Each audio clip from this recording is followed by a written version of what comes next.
Hello, welcome to today's mathematics class. My name is Sondolo Afemi and I will be an instructor for this particular course, Stochastic Processes. So relax and find this course interesting. So before I go into the definitions of stochastic processes properly, I want to do a quick revisions of some terms that you ought to be familiar with, so that you can find the course very interesting. Don't find it as abstract, find it as an interesting subject. Okay, so the first definitions I want you to be familiar with is random experiment. Random experiment. Alright, I'll give the definitions, then I'll give enough number of examples for you to understand the concept properly. A random experiment is a physical structure whose outcome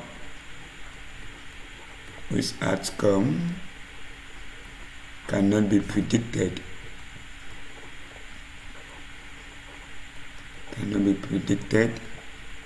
Until it is observed. So for example now,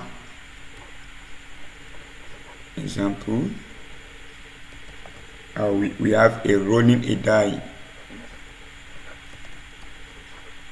and I believe you know what a die is.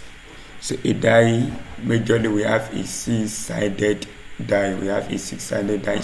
So if you want to roll a die now, we can't predict that the face that will show up by the time we roll a die will be 1, will be 2, will be 3, will be 4, will be 5, will be 6.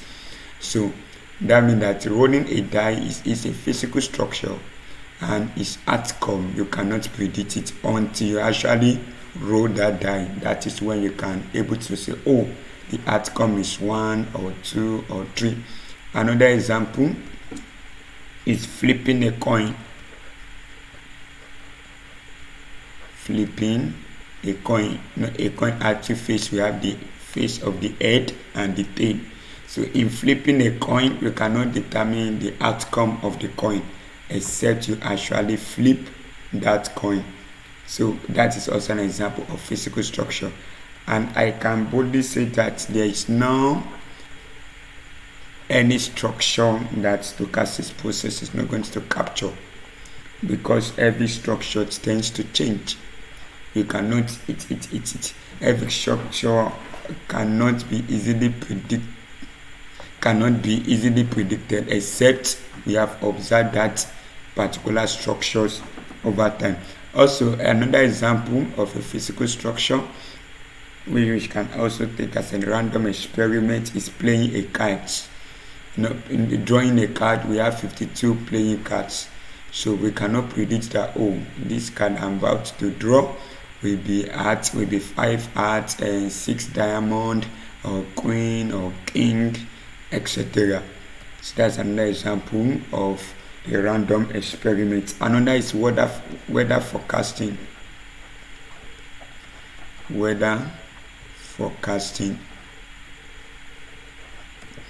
So weather forecasting also, we can see generally we have raining and sunny.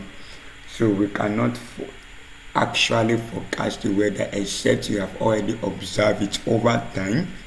Then we have some parameters in places that can enhance us to forecast it. So until we observe the weather, it cannot predict its outcome. So another thing is medical treatment. Medical trial, which one of the example is testing the effectiveness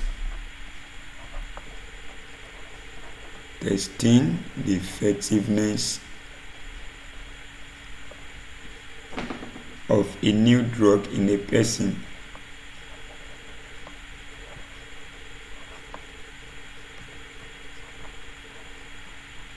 So all these are examples of random experiments. They are systems, they are physical structures. We cannot predict the outcome except we actually observe it over time with some data. We perform the experiments, then we can now make a conclusion about it. So when we mean the word random experiment, just know you are talking about any system that you cannot predict the outcome. And I will just urge you that you pause this video and check around you and measure 5 random experiments around you. What are the physical structures, the things you can see, but you cannot predict the outcome except you have actually observed it over time. You yourself, you are a random experiment. We cannot predict you. Maybe by now you'll be sleeping, by now you'll be waking up, by now you'll be eating, all the rest. So just take note of that. So let's go to another examples, another terms that you need to be familiar with.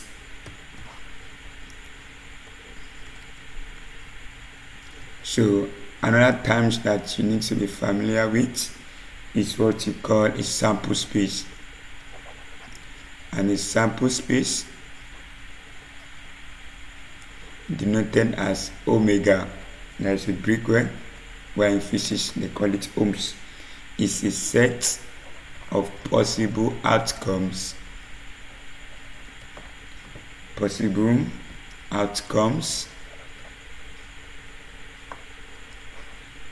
of a random experiment.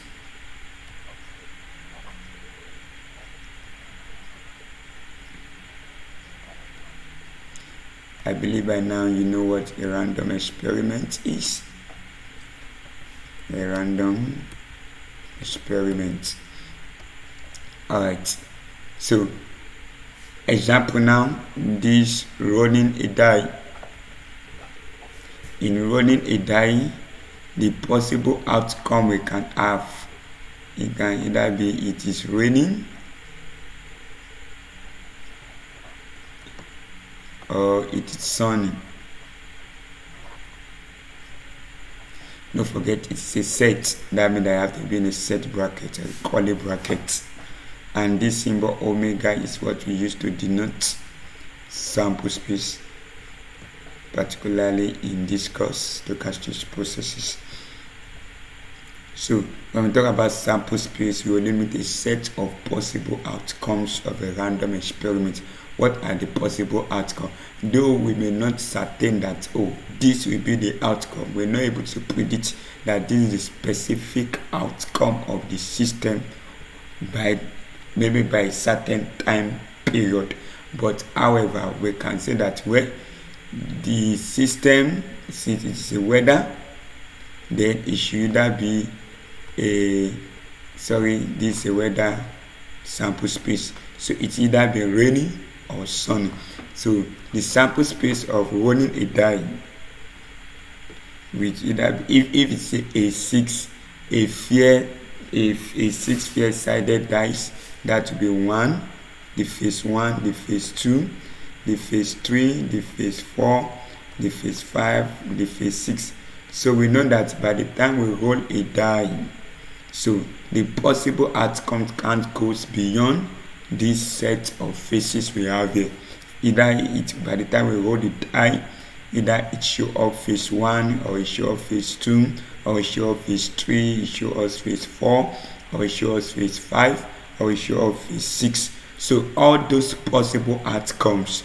So in a set, that is what we call a sample space. So a sample space is a set of possible outcomes of a random experiment. Take note of that. Then let us also get another sample space. Let's get the sample space of flipping a coin. In flipping a coin also, the possible sample space we have is head,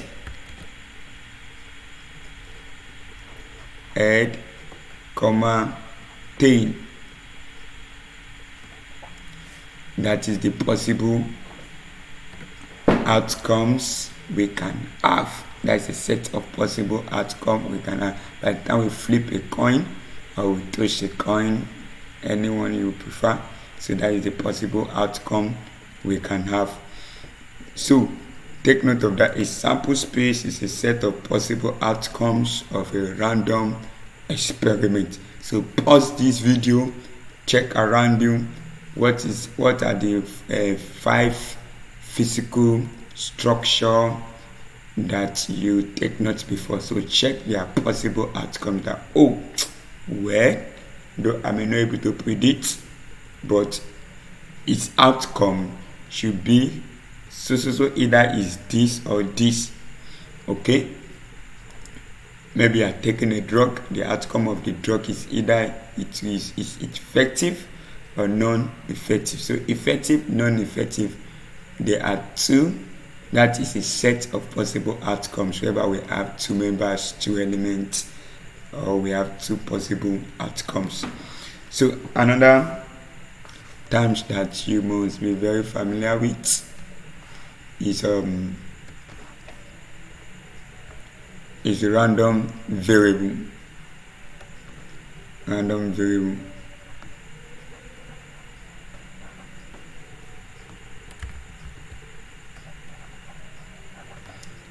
Random variable. Alright, so a random variable, let's take the definition. Now we cite some example for proper understanding. A random variable x is defined as a function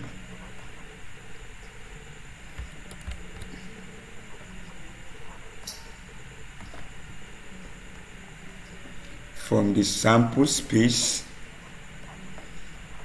But now you should know what a sample space is. From the sample space omega to the real number, the real numbers,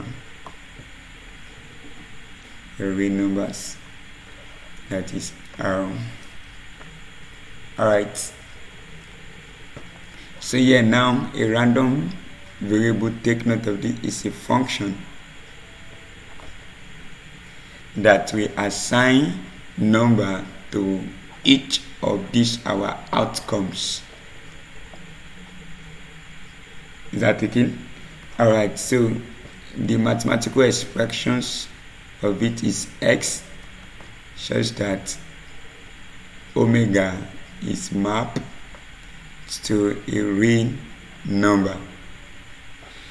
Alright, in order for us to have a better understanding, let's take this example. We have let x example. Let x, which is a random variable now, denote the number of x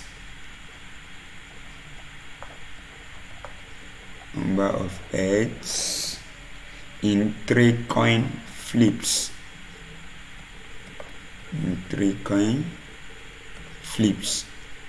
Alright, so the first thing we need there is the sample space, and sample space means what? Good possible outcomes in a random experiment. So let's write out the possible outcomes by the time we flip 3 coins. So we can agree that the first coin show head, the second head, the third head. Is it possible that we have the first head, the second is showing head, and the third is showing tail? Or we have the first showing head, the second tail, the third head, and we have tail, head. You can also make use of 3. Now that's to get this tail, head. We have tail, head, tail, and lastly we can have a situation whereby all are tail.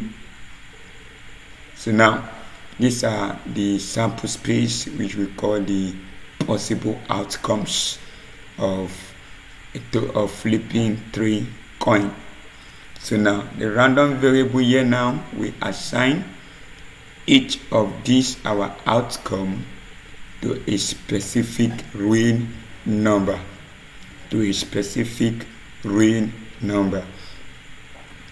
Right, so all this my sample space, let me put them in a domain.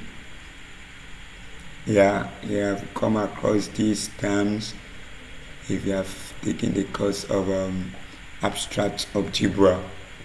I've heard about domain and codomain, but you don't need to worry if you are not taking such course.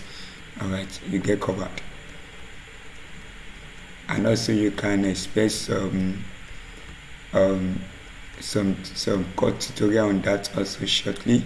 Very soon I will upload videos on abstract algebra. And don't forget to subscribe to this channel, and you can also check some of our content of some other courses. Alright, so that is the sample space, which I can also call the domain. So then let me have my real number here. I want to do a mapping. So now don't forget the random variable says a number of heads in 3 coin flips.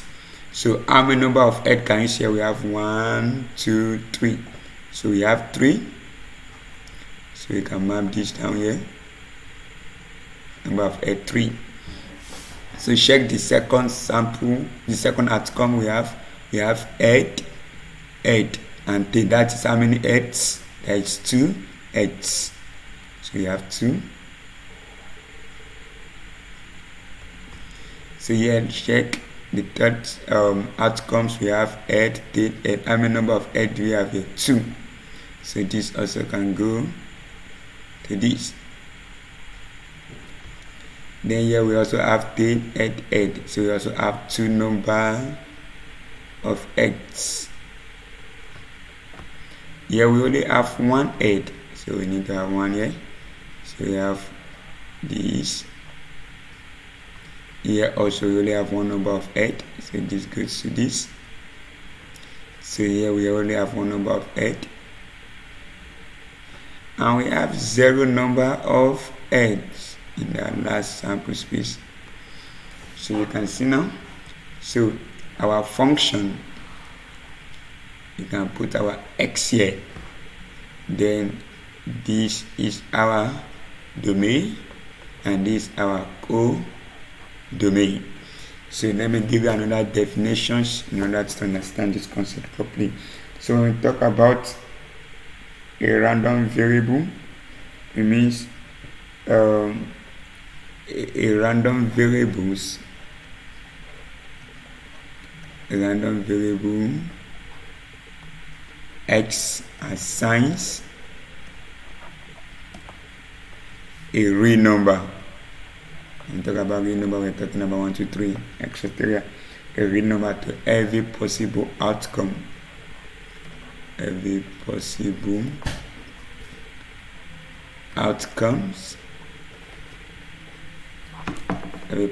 outcome of a random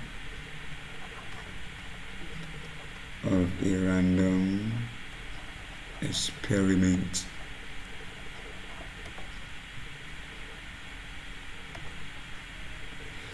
Okay, so don't forget these 3 terms. Understand them. You can stop the video, go through it again and again, and if you have question, you can drop it at the comment section, and I'll be more than happy to attend to it. All right, see you next time.